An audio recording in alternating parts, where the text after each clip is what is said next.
Panther Productions.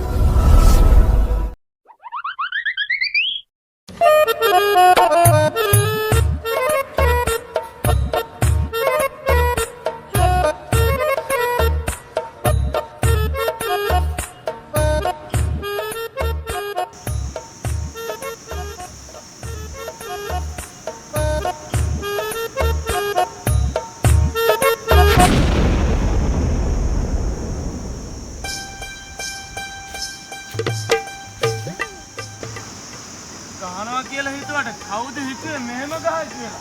බුදු අම්මෝ! මේව ගනියෝ! බුදු අම්මෝ! මේව ගනියෝ!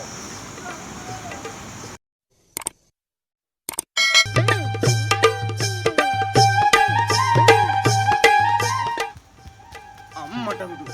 ඉතින්ලා කඩේට නේද બોලේ ගහලා තියෙන්නේ? මොකද දන්නේ මේ වැඩේ කරපු එක. ෂුවර් එකටම ඉරානෙන් වෙන්න ඇති. බංකර් බ්ලාස්ට් එකක් එන්න කලින් ටක් ගාලා මෙතනින් මාරු වෙන්න ඕනේ.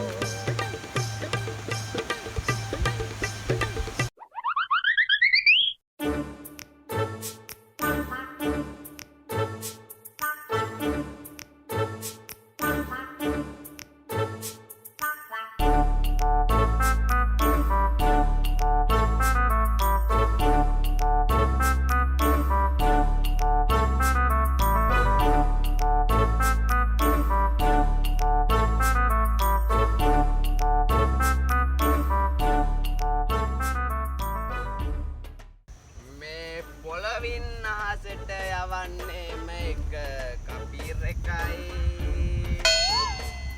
ඔබ ලෝකෙට කවුරු නැත් මං එවන්නේ එක පිශෛලයයි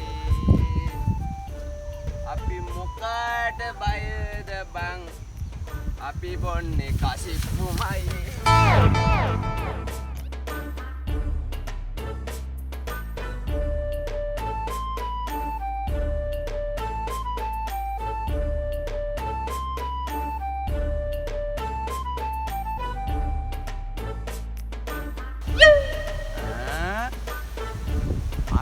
අර නියර පොල්ලේ බඩක ෂුවර් එකටම ගහලා ඇත්තේ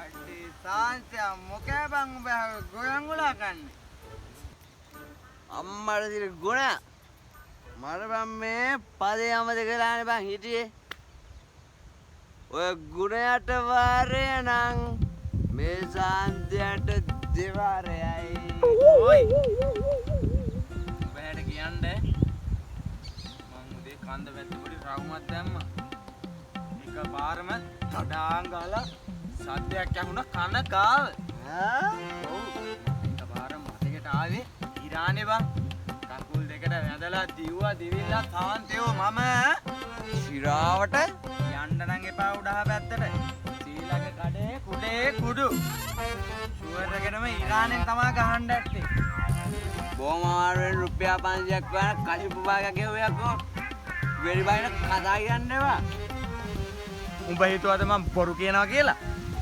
උඹට දැන් ඔය කොයි සවෙන්ද සද්දවුනේ කියපන් බලන්න මට කලපාමුලෙන් බං කලපාමුලෙන් අඩේ පචගුණයෝ සිල්ලයි කඩේ කෙසේ වෙතත් තෝබේලා තියෙන 99 යකෝ මන් තනියට කඳ බැන්දේ ඔය කලපාමුල බං අඩේ කඳින කඳක් කියලා බැන්දපිය මාත් මේ හිටියට තනිය යකෝ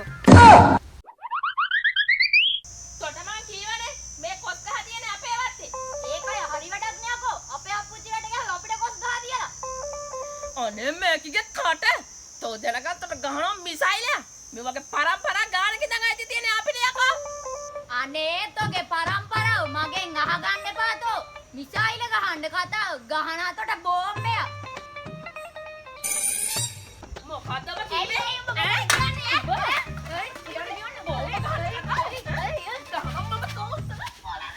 අම්මට ඉන්දියාවයි පාකිස්තානේ අරගන්නවනේ උඹට කියන්නේ දේවල් අයියෝ නාත්තවා.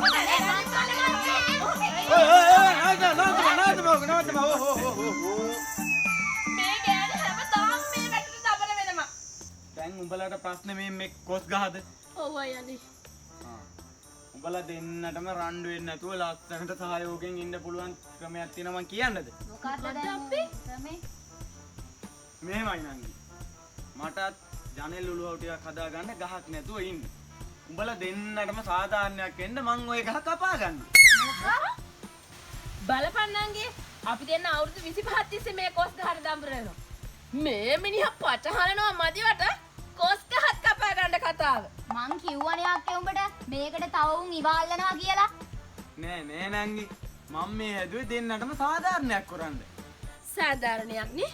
ගුණේ ළඟදී හොඳට කාලා නෑ වගේ. නෑ නංගි. හොඳට කාලා ඉන්නේ. නංගි ඔන්න ගනි කොස.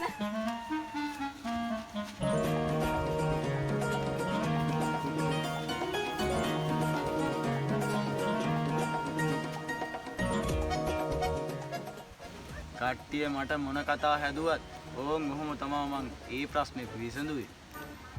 මාමා මාර ඩයල් එකනේ. මේ බලපංගෝ අයියේ ඊයේත් මිසයිල වැස්සක් ඉරාන අහසට. කෝ බලන්න? ආහා! අන්න පොයින්ට් එක. උඹලා දන්නවද? මං ඉරානේ ඉන්න කාලේ ඇයි මාම සරමුස්සන් අන්නාසිපත්තම් මැද්දෙන්වත් කිව්වද? අනේ යකෝ තෝ ඇටේවත් නෑ එතකොට. ඒ දවස්වල ඇලෙක්සැන්ඩර් ගැහැම්බෙල් එක්ක මිසයිල් හැදුවේ මම. ඈ? එතකොට මම ෆෝන් එක හොයාගත්තේ. ෆෝන් එක හොයාගත්තේ තොපේ 100. කතාව කියන්න දෙන්න මැද්දෙන් පයින්නු. යකෝ ෆෝන් එක හොයාගත්තේ මිසයිල් හදන්න කලින්. ඒ ෆෝන් එකෙන්ම කතා කරලා තමයි මට එන්න කිව්වේ මිසයිල් හදන්න. මං ඉතින් මෙහෙන් තහඩු මිටියකුත් බැඳගෙන රයිට් සහෝදරයෝ උන්ගේ බාලකොළුවට කෝල් එකක් ගැව්වා ප්ලේන් එකක් ගෙනින් කියලා මට එහෙට යන්න. මාම ජාත්‍යන්තර බුලට් යන්නේ. එතකොට මාම සම්බන්ධ නැද්ද ඔය ඉරාන ඊස්ටයිල් යුද්ධෙට? මොනවා වුණත් උඹ මොලකාරයා. පුතාලට කියන්න මම හදපු පළවෙනි මිසයිලේ තමයි ඊශ්‍රායලෙන් ඉරානෙට ගැහුවේ. ඈ? මාම ඉරානෙ මිසයිල් හැදුවා කිව්වේ. යකෝ තොපිට තේරෙන්නේ නෑ මේවා. මේවා ජාන වලින් එන දේවල්. ඒ කිව්වේ මාමේ. යකෝ මෙච්චර කාලයක් අපේ උන් කරේ පාව දෙන එක. මොන වුණත් බං ඒලේමනි මටත් තියෙන්නේ. ඊස්රායිලට කතා කරලා කොලර් 70කට එකක් දීලා දැම්මා. ඩොලර් නෙමෙයි මාමා. ඩොලර්. ඩොලර්. ඔය කොහොම වෙලා හරි ඒක තමයි ඔය ඉස්සරලම ගැහුවේ. ගුණේ මාම. ඔය මොන දේ වුණත් මේ පාර ඊස්ටයිල් ඉරානෙට ගහන පුඩු වෙන්න. පිස්සුද? ඉරානේ කියන්නේ කොච්චර විශාල රටක්ද? මේ පාර ඊශ්‍රායලට ඉරානෙත් එක්ක දෙල්ලන්නම් බෑ. පිස්සුද මාමේ? ඉරානෙ කියන්නේ අලියෙක්. ඒක තමයි මාත් කියන්නේ. ඊස්ටයිල් කියන්නේ කටුස්සේ. කොහමද? කටුස් අලියාගේ නහයෙන් රිංගපුවාම තියෙන ආදල් එක. උඹලා හිතන් ඇති නහයට රින්ගන්න. රින්ගයි උඹ අලි. පොඩ්ඩක් හිටන්. ඉරානෙන් කෝල් එකක් එනවා. හලෝ කඩේ ණය ටික රුපියල් 15000ක් ගන්නලා තියෙන්නේ. කවද්ද ඔය තමසේ දෙන්නේ මේවා? තව සතියයි. ඔව්. තව සතියයි. අනේ මන් දන්නේ උන් මගේ කඩේ සල්ලි ටික දෙන්නෙත් නෑ. මාව දකින්නකොට හැංගෙනවා. ඒ මදියට තව ෆෝන් එකක් කට්ටෝ. මං කිව්වනේ පුතා ඉරානෙන් ගහනවා කියලා. තව සතියෙන් ගහනවලු. මොකද බම් මේ හූ තියන්නේ රටවල් දෙකට? චන්දරේ අයියා. යකෝ වැව්වාලට ඇගෙන උඹලගේ කටහඬ බා. අනික ගමේ උන් හිතයි උඹලා මෙතන මේ මිසයිල් හදනවා කියලා. ඔය ඵලයන් කිව්වලු. නෑ චන්දරේ අයියේ. මම මේ පොඩි උන් ටිකට ඉරානේ ඊශ්‍රායලය ගැන පොඩ්ඩක් කියලා දුන්නා. ඔව් මං අහගෙන හිටියේ උඹගේ කෙරුවා. උඹලට ඇහුණාද? චන්දරේ අයියා දන්නවා. මූ ඒ කාලේ ඉඳන් අපිත් එක්ක එකට හිටිය මිනිහනේ. චන්දරේ අයියෙන් අහපන් මං කවුද කියලා? කොල්ලනේ. තුපිට ඇත්තටම හේනක් කුඹුරක් කොටාගෙන වෙන වැඩක් කරගනින්නකෝ. මෙතන මේ එක එකාගේ කෙබර අහන්නේ. ඇත් නෙමෙයි නේද? එතකොට තෝ උඹට මතක නැහැ ගියේ පාර සෝමයා වැවේ ඔබලා අරගෙන උඹට තඩි බෑවේ. ඒත් මුට ලැජ්ජ නැහැ. hina වෙන්න නෙමෙයි උඹලා අඬපල්ලා. යකෝ උඹලා මෙතන යුද්ධ කරන රටවල් දෙකට හුරේ තියෙනවා. ටිකක් හිතපල්ලා. ඒ රටවල් වලින් අපේ රටට කොච්චර උදව් කරලා තියෙනවද කියලා. ඒ වගේම අපේ රට වගේම තව දුප්පත් රටවල් කීයකට උදව් කරලා තියෙනවද? ටිකක් හිතහල්ලා. අපේ ලංකාවේ තිබ්බ 30 වසරක යුද්ධේ මිනිස්සු කී දෙනෙක් නැති වුණාද කියලා. ජීවිත කීයක් හානි වුණාද? ඒ වගේම ඒ රටවල් දෙක විතරක් නෙමෙයි. තවත් යුද්ධ තියෙන රටවල් කීයක මිනිස්සුගේ ජීවිත නැති වෙලා ඇති. ඒක නම් ඇත්තටම මාමේ. නිකන් හිතපල්ලා. අහිංසක ළමයි කී දෙනෙකුට තමන්ගේ අම්මලා තාත්තලා නැතුව අනාථ වෙලා ඇද්ද මේ වෙනකොට. ඒකින්ද අපි කරන්න ඕනේ යුද්ධය තියෙන රටවල් වලට හුරේ තියෙන එක නෙවෙයි. ලෝකයේ හැම රටකම යුද ගිනි දැල් නිවෙන්න කියලා උඹලගේ හිතින් හරි ප්‍රාර්ථනා කරන එක. චාන්දරය අයියේ. මේ හැම දෙයකටම හේතුව ඕම් ඔය මහල්ලන්ගේ තියෙන අදිබලදි තණ්හාව නේද? බලපල්ලා ඇමරිකාවෙන් ඉරානෙට ගහපු මිසයිල් ඔය මිසයිල් හින්දා ජීවිත කීයක් පණ බයේ ගැහෙනවද? හැබැයි චාන්දරය අයියේ. ඔය මිසයිල තියනවා නේද?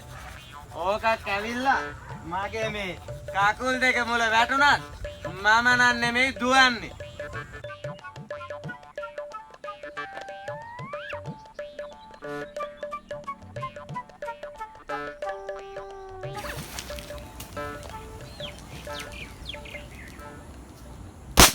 චාන්දරය දුවපන්!